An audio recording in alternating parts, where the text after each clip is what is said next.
Kapalabhati is one of the central breathing techniques in the yogic tradition. And the words Kapal and Bhati together actually mean radiant face. So we've got our work cut out for us with this technique. It's perfect for the theme of this training program. And I'll explain a bit about why this practice is associated with radiance. The breathing techniques are all about getting oxygen into the body. Oxygen is actually our body's top nutrient. It accounts for 90% of the energy that we use. Most people are used to thinking of their food as their main energy, but it's actually our breathing that's our most important nutrient, or our most important influx of energy into our body.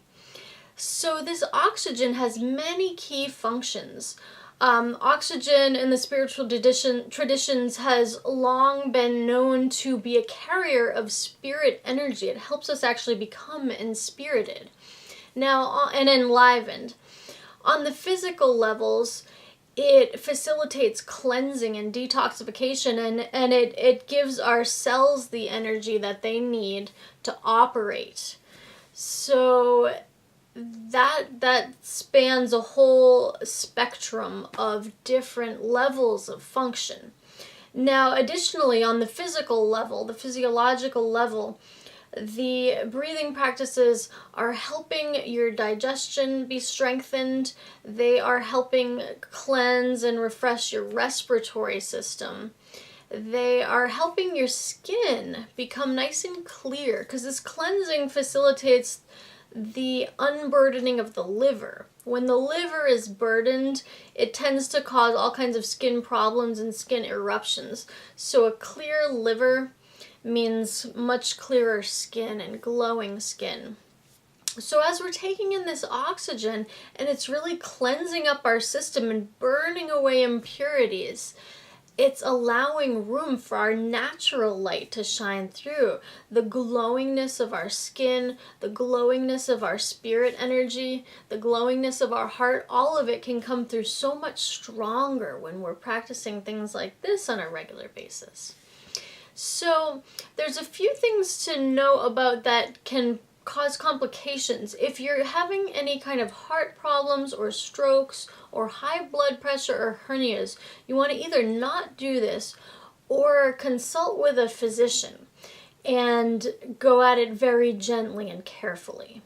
Either way, you want to make sure you're working with your doctor so that you do not cause yourself any kind of further complications. Now, about the timing, you're going to want to do this in the morning before you eat. A full belly does not go well with this practice.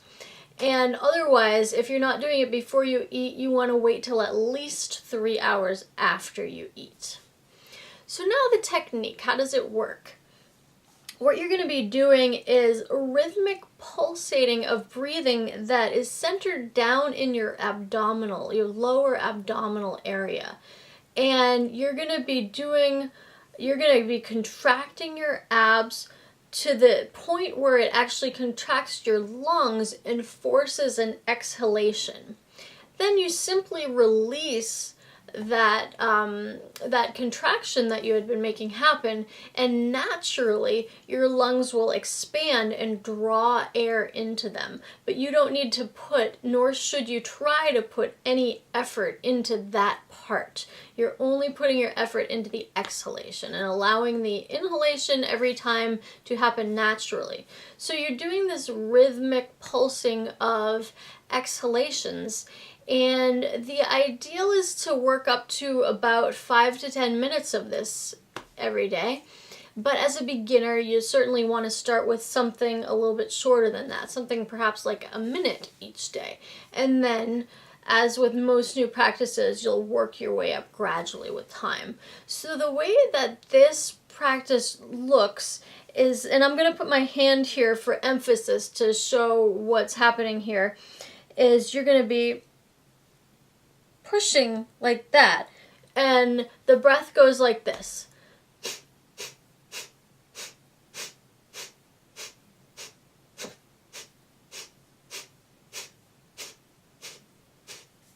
You're engaging your lower abs like this, forcing the air out and then allowing the air back in. And like I said, you'll do that for about a minute your first stretch of time with the practice, and then expand your way up to about 5 to 10 minutes in a given day. This is pretty much considered the single most important, if you had to pick one, breathing practice in yoga. And for 5 to 10 minutes of investment of your time and energy a day, think about how much time you might waste on the internet browsing or looking at Facebook or whatever, or just daydreaming.